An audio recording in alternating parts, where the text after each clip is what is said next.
When car makers give their model a midlife update, it usually means some subtle changes, a few design tweaks, maybe some new kit inside, and a small lift in performance. Porsche, though, it seems, didn't get the memo. What you see here is the heavily updated 2024 Porsche Taycan, which looks a little like the old one. But what they say is that looks can be deceiving, because what Porsche has done with this Taycan update is nothing short of astounding. We're not just talking about some subtle changes here, like a new headlight design, although there is that, and some new interior trims. We're talking about a wholesale changes to the Taycan's core electric car technologies. What you see here is a Porsche Taycan that is more powerful, that is faster, and that can, thanks to a bigger battery, be driven further than ever before. And the battery itself, thanks to some new technology, can be charged faster than ever before. There's a hell of a lot to unpack with this new Porsche Taycan, and the best way to experience it is to take it for a drive. So let's go.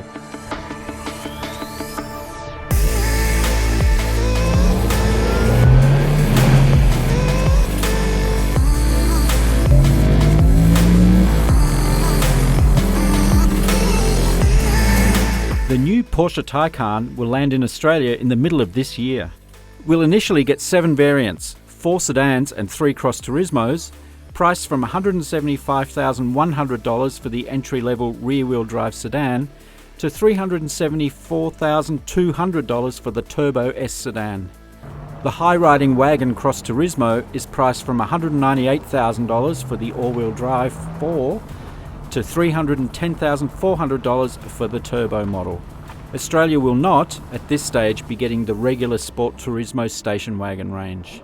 External changes to this update are minimal, with a new front splitter with redesigned air intakes and reprofiled headlights, while out back a new rear end is highlighted by a new taillight design. It's a similar story inside, where the cabin is largely carried over from the outgoing model, with some new two-tone colour combinations the biggest visual difference. In-car technology has received the biggest update inside, with more functionality and new visually striking graphic elements in the driver display. There's an updated version of Apple CarPlay, called Apple CarPlay Plus, that has been specifically designed for Porsche. Its standout feature is a direct link to the Taycan's climate control functions, now accessible from within the Apple interface. But it's under the skin where Porsche's engineers have really gone to town. Improvements that have elevated the Taycan from an already good electric car to one that is now, dare we say it, great. Key to the Taycan's engineering improvements are a bigger battery and more powerful yet efficient electric motors that not only extend driving range but also increase power output and performance. The end result is a Taycan that features the longest driving range of any electric car currently on sale in Australia, while also being the fastest accelerating. The entire Taycan range is now fitted with a 105 kilowatt-hour battery array that, despite increasing in size, is now actually 9 kilograms lighter than the 93.4 kilowatt-hour battery it replaces. That's resulted in improved driving range, and significantly so, now rated at, on the WLTP cycle, between 597 kilometers and 678 kilometers depending on the variant.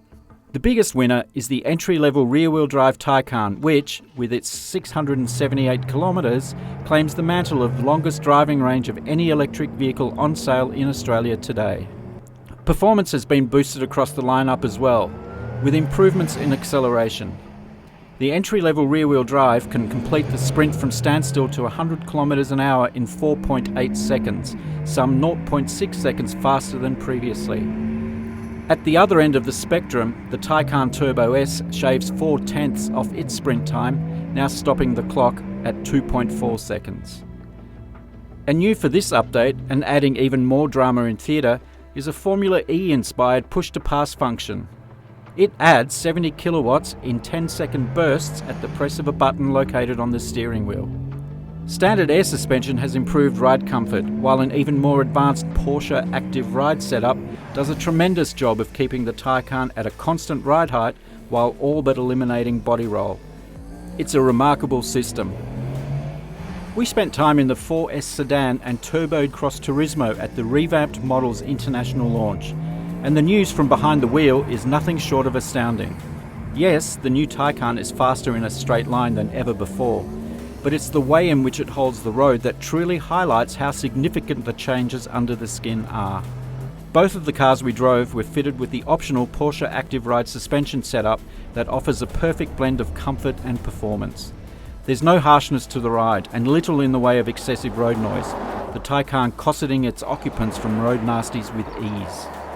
And when you dial up the wick, the system keeps the Taycan connected to the road in a way rarely experienced in cars of any kind. It's confidence inspiring from behind the wheel.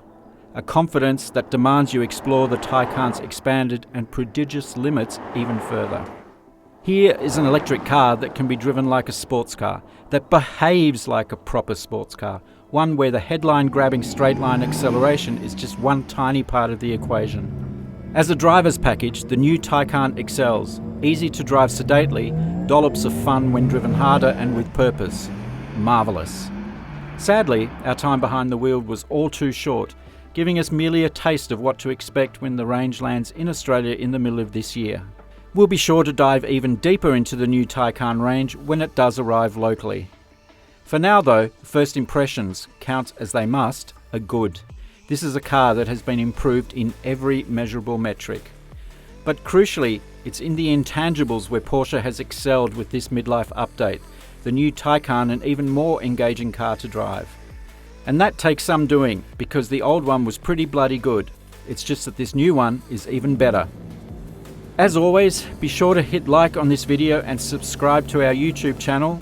And for the full written review of this car, head on over to Drive.com.au.